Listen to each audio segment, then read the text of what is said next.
So we're in Antelope Canyon. Came in from the Lake Powell side on a kayak, and we're hiking up into the Slot Canyon. I'm going to show you the hike, and then at the end, we'll kind of do a wrap up and explain some of the details.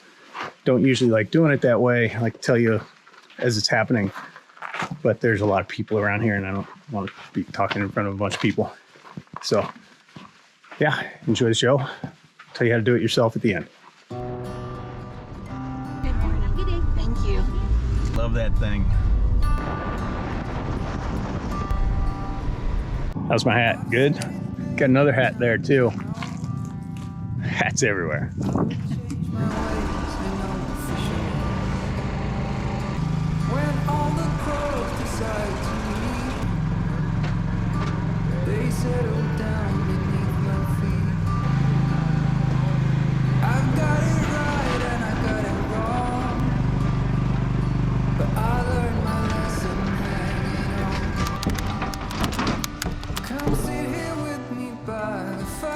Extra small. That looks wrong. Looks highly fashionable. It does. Yeah, it's very slimming too. All right, I'm gonna sit back here. You row.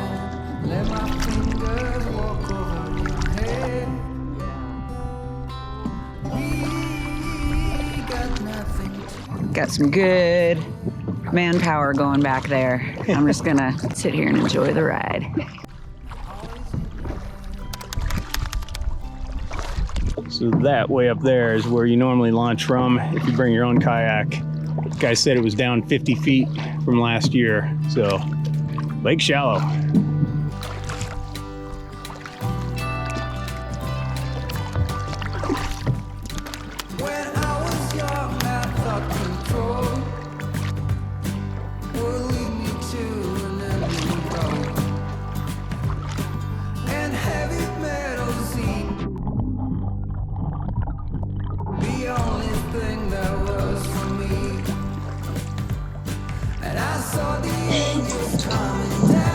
Oh, it's a little fun.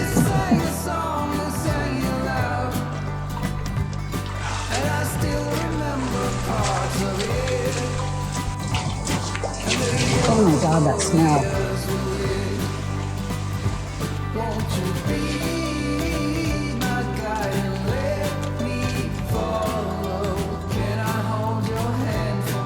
It smells so bad right here. Oh. Let's see what Tina thinks about that. What do you think of the smell? Oh God, it's like straight up sulfur or rotten ass. It's gross. I'm ready to go. All right, let's go up the canyon. My buddy told me that mud smelled at the end. Nothing can prepare you for that smell. That is a rancid smell. But now we're in a slot canyon. It's pretty, and I'm not rowing. Yes. So there's that. That's a cool entry. Like, what a way to get into a canyon. Yeah. How long it took us to get to the landing spot. Really doesn't matter though. It wouldn't be accurate. It all depends on what the water level is.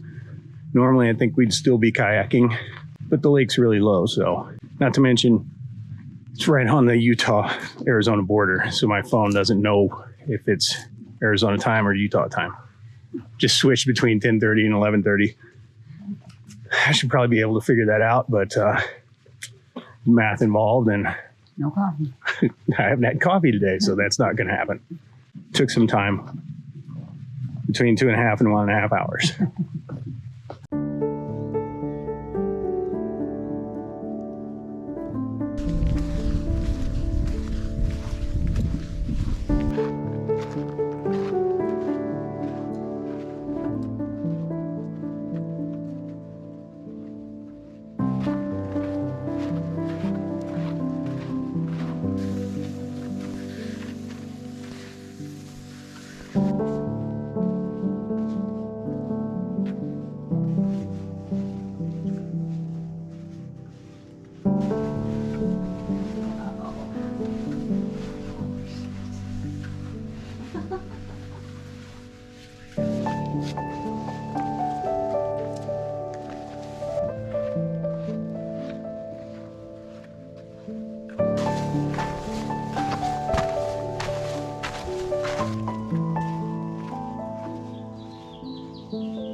Oh, it's like a maze.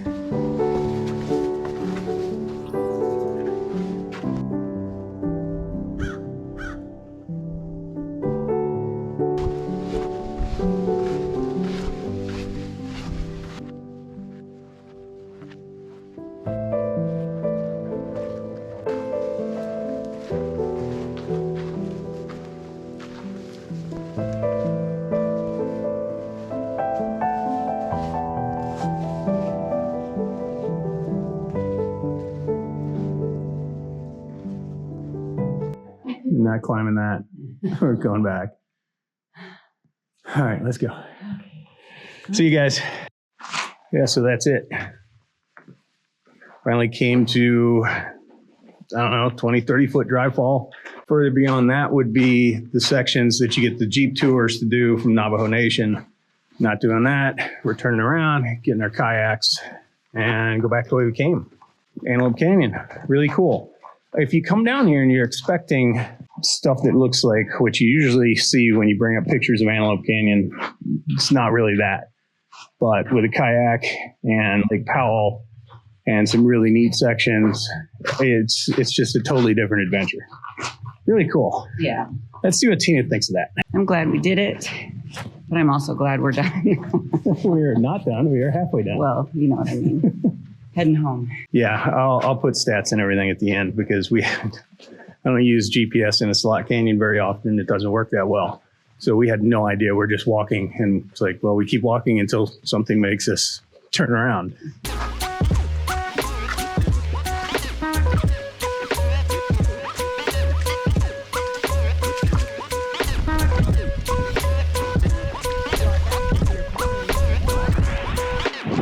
So what we're finding, the afternoon, the lake's really choppy from all the boat traffic, and the wind decided to come in.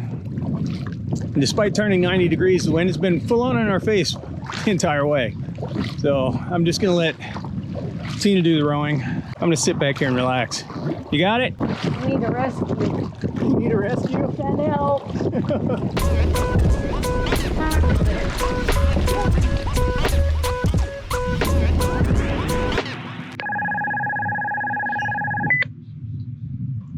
Yeah, can I get a ride? This is Antelope Point Cart Services is demo by that call box. If you have a cart headed down the hill, just give her a couple minutes.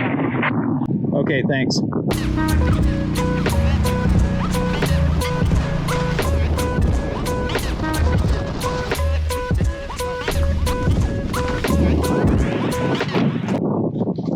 Want to go kayaking?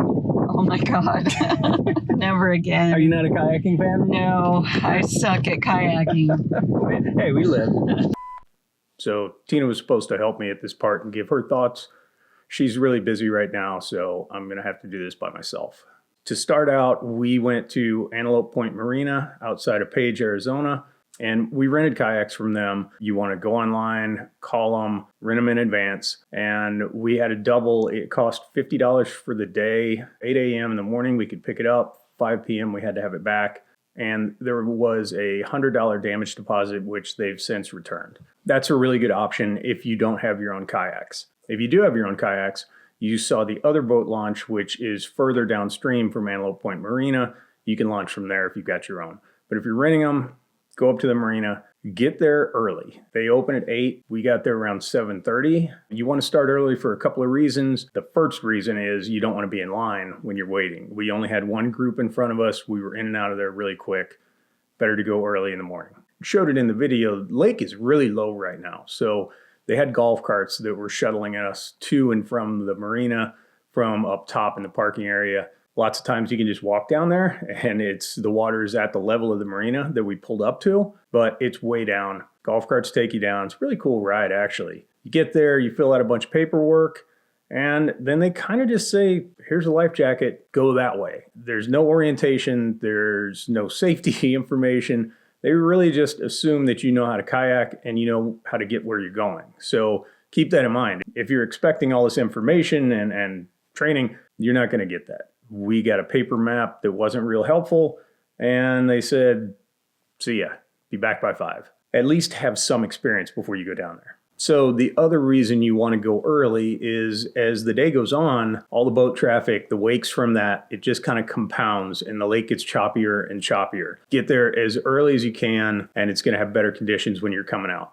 Now, obviously, you want to check the weather conditions. If it's going to rain, thunderstorms, you don't want to be in there. But you also want to look for wind. If you kayak, you know this. If you don't kayak, you may not realize just how bad it sucks when the wind is 15, 20 mile an hour and it's blowing right in your face. It makes things difficult. Check the weather. Also take wind into account. Make sure you bring the appropriate clothes for the season you're going. Layers are always a good idea in the desert. It was cold in the morning when we went, and it was hot in the afternoon. And then it got cold again when we were back on the lake. So it was really nice to have those layers. You're also going to want UV protection. A lot of this is full sun exposure. So whether that's hats, sunscreen, UV protective shirts, you also want to make sure that you have the appropriate hiking shoes for the conditions that you saw in the video. Lastly, you're going to want to make sure to bring some snacks and plenty of water. You're in a kayak, so worst case, you can leave some of it there, go on your hike, come back, you've got water to get out.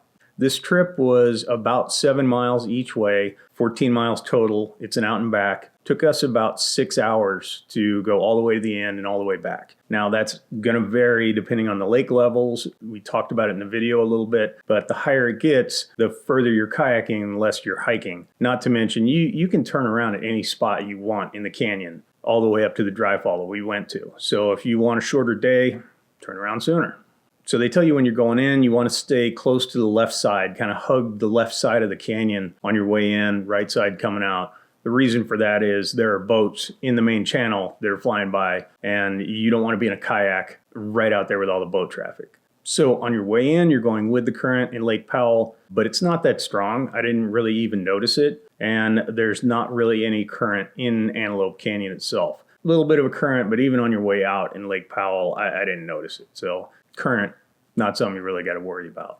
I don't know the distance from the marina, and it depends on which launch you use, but it's not too far, maybe a half a mile before you see Antelope Canyon on your left. It's the very first canyon. Not difficult to find. You should still have it marked just in case. I always think that's a good idea to bring a GPS. At least study a map or something so you have an idea where you're going. Get inside the canyon. Boats can come up into Antelope, but it's a no-wake zone, so they're going to go really, really slow. But even when you're in the canyon, you want to keep an eye out for boat traffic. So eventually you come to where the water ends, beach your kayak, get out, drag it up into the canyon a little ways, leave your life vest, and take off hiking. The mud at this section, oh God, it smells so bad. I have no idea why, but it's absolutely horrible. Luckily, it's not for very long. Then you're in the canyon. You saw the walking conditions there. Go in as far as you want. There's a little canyon that branches off from Antelope. So if you come to another canyon, you want to stay to your right, looking up canyon. Feel free to go to the other canyon and explore that. That's really all there is to it. Go in as far as you want, turn around and come out when you're done, jump in your kayak, head back to the marina. The two things that I thought were surprising about this trip. First off, I was expecting Antelope Canyon that looked like what you see in these pictures. It really wasn't like that on this section at all. Still beautiful, quite an adventure with the kayak in, definitely worth it. But if you go in expecting that type of canyon, you're not going to see that. And the second thing was, Tina and I are not really experienced kayakers. We're hikers and we're backpackers. When we came out, got into Lake Powell out of Antelope Canyon, the wind was blasting us in the face, and I'm rowing as hard as I can, and there were times when I was rowing and she was rowing and the wind was hitting us and we weren't going anywhere. Lake's all choppy, boat goes flying by, the wake from them, like I saw this wave coming, I'm like, should we turn and face that? Because I think we're going to capsize. We did, went up over the wave, glad that we did it. I think it would have knocked us over. There were a couple of moments there on the way out where we were both thinking, this is serious. Did we get in over our heads?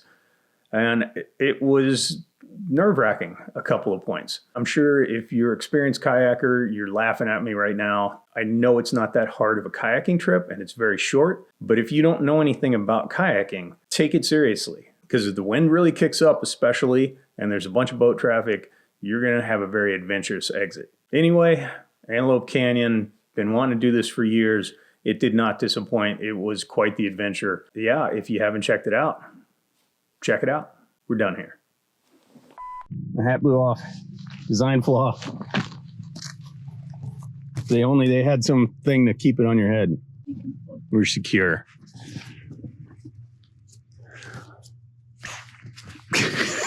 Can't figure it. Whatever.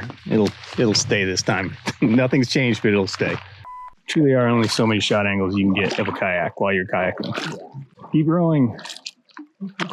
Faster. Don't write your name on slot canyons. Vote for Pedro. What a outdated reference anyway. In the slot canyon, watch out for snakes. They're here. That one's dead, but it was it's quite the surprise. I wish I'd got your reaction on that. That was those little bastards. But I have this hat. I have this hat to keep my body safe from the sun through sheer ridiculousness. I'm like a boat motor back here. We gotta slow down. No wake zone. It's a lot windier now. The lake is extremely choppy.